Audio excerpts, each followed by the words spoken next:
नमस्कार दोस्तों, आज हम इस वीडियो में जानेंगे कि सामान्य लवण का सामान्य सूत्र क्या होता है। यानी नॉर्मली जो जनरली हम लोग लवण जानते हैं उनका सामान्य सूत्र क्या होता है, उनके बारे में हम विस्तार से जानेंगे। यह अम्ल लवण मतलब अम्ल क्षार और लवण का लास्ट चैप्टर है, मतलब लास्ट पार्ट है वीडियो का। इसके बाद से ये चैप्टर पूरी तरह से समाप्त हो जाएगा और आपको नोट्स बनाना है। तो लास्ट में इसका स्क्रीनशॉट ले लीजिए। एज टू जैसे जैसे लिखा गया है सेम आप लिख सकते हैं इसको अपने नोट्स में, ठीक है। इसके पहले मैं 2 वीडियो डाल दिया हूँ, ये लास्ट पार्ट है इस चैप्टर का, तो आप इस वीडियो में अंत तक बने रहे ताकि आप बढ़िया से इस चैप्टर को खत्म कर सकें। देखिए, पहला है सोडियम हाइड्रोक्साइड, ठीक है। सोडियम हाइड्रोक्साइड इसका फॉर्मूला होता है NaOH, ठीक है। सोडियम हाइड्रोक्साइड है, सामान्य लवण है, जिसको बनाने की क्या विधि होती है, यानी NaCl का सोडियम मतलब क्लोराइड के जलीय विलयन में विद्युत धारा प्रवाहित करते हैं ना, विद्युत धारा को प्रवाहित किया जाता है तो ये हमें क्या होता है, प्राप्त होता है, ठीक है। तब बोला जाए कि सोडियम हाइड्रोक्साइड के बनाने का विधि क्या होता है, तो आप क्या बोलिएगा कि NaCl के जलीय विलयन में विद्युत धारा प्रवाहित करते हैं तो सोडियम हाइड्रोक्साइड प्राप्त होता है।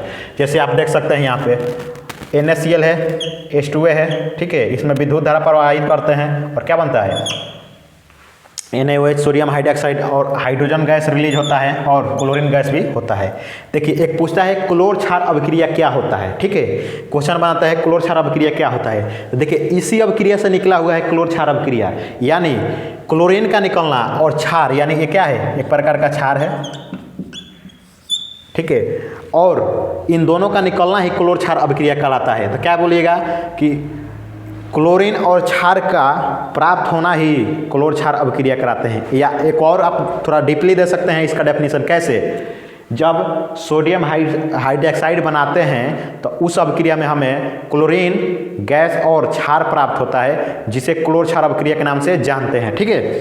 आप वहाँ पे रिएक्शन लिख सकते हैं, ठीक है। अगला है विरंजक चूर्ण का होता है कैल्शियम ऑक्सीक्लोराइड।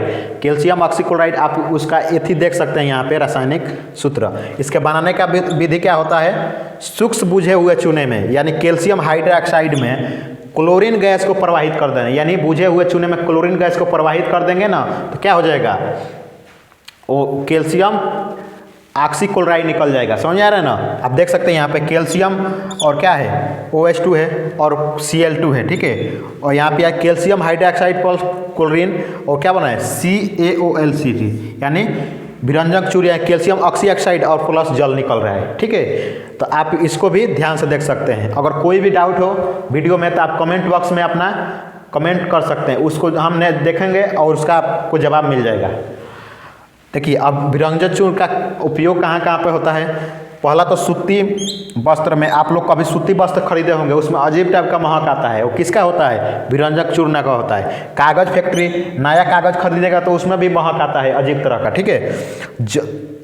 जल को शुद्ध करने में, ठीक है, यानी जहाँ पे जल है ना उसमें मिला दिया जाता है, ठीक है, उसको शुद्ध करने में रासायनिक उद्योगों में और ऑक्सीकरण के रूप में, ठीक है, विरंजक चूर्ण का प्रयोग करते हैं हम, ठीक है। अगला है बेकिंग सोडा, इसको खाने वाला भी सोडा कहते हैं। जैसे पुआ बनता है ना तो उसमें मिलाया जाता है खाने वाला बेकिंग सोडा को ही, ठीक है। इसका क्या है रासायनिक नाम, सोडियम बाइकार्बोनेट, सोडियम बाइकार्बोनेट। इसको सोडियम हाइड्रोजन कार्बोनेट भी बोलते हैं। क्यों बोलते हैं, क्योंकि यहाँ पे H लगा हुआ है इसलिए, ठीक है। अब देखिए, इसके बनाने का विधि क्या होता है, सोडियम क्लोराइड को, यानी सोडियम क्लोराइड को NaCl को जल और अमोनिया से रिएक्शन कराते हैं ना, वायुमंडल में CO2 मौजूद है ही, तो क्या होता है, बेकिंग सोडा का प्राप्त होता है, ठीक है। आप देख सकते हैं रिएक्शन क्या यहाँ पे है, NaCl जल के साथ अमोनिया हो गया, CO2 वायुमंडल में क्या है, मौजूद है, ठीक है। जब इसके रिएक्शन कराएगा तो वायुमंडल में ये है और क्या हो जाएगा, NaHCO3, यानी सोडियम बाइकार्बोनेट, जिसको क्या है व्यवहारिक नाम बेकिंग सोडा है या खाने वाला सोडा भी बोलते हैं, ठीक है। तो आप इसको भी देख सकते हैं, ठीक है। और सेम टू अपने नोट्स में ऐसा लिख लीजिएगा और इसको रिवाइज करते रहिएगा। अगला है आप धावन सोडा, ठीक है, इसको धोने वाला भी सोडा बोलते हैं, ठीक है। Sodium carbonate Deka hydrate Na2CO3 10H2O, यानी 10H2O, ठीक है। इसके बनाने का क्या विधि होता है, देखिए, सोडियम कार्बोनेट को क्रिस्टलीकरण, यानी उसको क्या करते हैं, उसको रिफाइनिंग करेंगे ना, तो धावन सोडा हमको प्राप्त हो जाएगा। क्या हो जाएगा, धावन सोडा। एग्जाम्पल में देखिए Na2CO3 प्लस 10H2O, और क्या करेंगे इसको क्रिस्टलीकरण करेंगे तो Na2CO3 10H2O, ठीक है, ये हमको प्राप्त हो जाएगा धावन सोडा। इसका उपयोग क्या होता है धावन सोडा का उपयोग?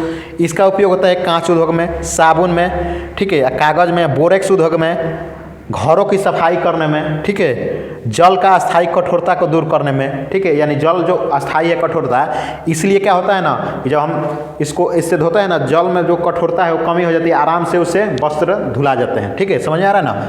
अब देखिए हमने धावन यहाँ पे बेकिंग सोडा का उपयोग को यहाँ पे हमने छोड़ा था, ठीक है।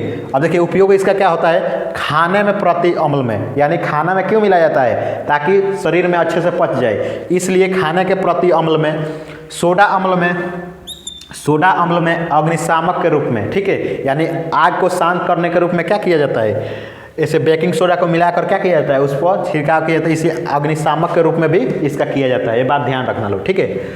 अगला है हमका क्या, प्लास्टर ऑफ पेरिस, ये लास्ट है इस चैप्टर में, ये 10th क्लास में जो दिया है ना उसमें का ये लास्ट है, बहुत ही इंपॉर्टेंट भी है, बहुत बार एग्जाम में पूछ दिया है कि प्लास्टर ऑफ पेरिस क्या होता है, कैल्शियम सल्फेट हेमीहाइड्रेट, ठीक है, इसका सूत्र होता है। इसके बनाने का क्या विधि होता है बाबू, जिप्सम को, यानी जिप्सम जो होता है ना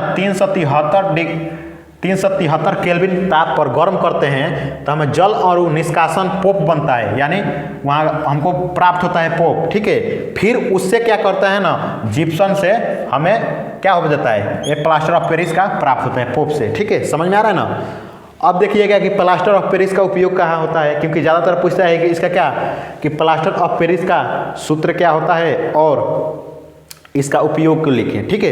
अब देखिएगा डॉक्टर जो होता है ना, टूटी फूटी हड्डियों में या जोड़ने को, जैसे कि आप लोग देखते हैं किसी का हाथ टूट जाता है ना, तो डॉक्टर वहाँ पे प्लास्टर व्हाइट कलर का मटेरियल लगा देता है, वो क्या होता है, प्लास्टर ऑफ पेरिस होता है, इसीलिए बोलते हैं कि प्लास्टरा करा लिया है, ठीक है। खिलौना बनाने में, खिलौना जो बनता है ना उसमें भी आप लोग देखते होंगे, जैसे कि दिवाली में जैसे लक्ष्मी जी सरस्वती जी का मूर्ति आता है तो नॉर्मली देखते होंगे कि आप चूना जैसा होता है, ठीक है, तो उसमें भी उसका प्रयोग किया जाता है, ठीक है। बनावट के वस्तुओं में जैसे जैसे क्या होता है, शादी ब्याह में आपने जयमाल का स्टेज पर सजावट देखे होंगे बहुत सारे, तो सब किसका बना होता है, बनावट में वस्तुओं में आ जाता है। सतह का चिकना करने में, यानी सतह को चिकन करने में, जैसे आप लोग पुट्टी का नाम सुने होंगे, ठीक है, तो उसमें भी इसका प्रयोग किया जाता है पुट्टी में, ठीक है।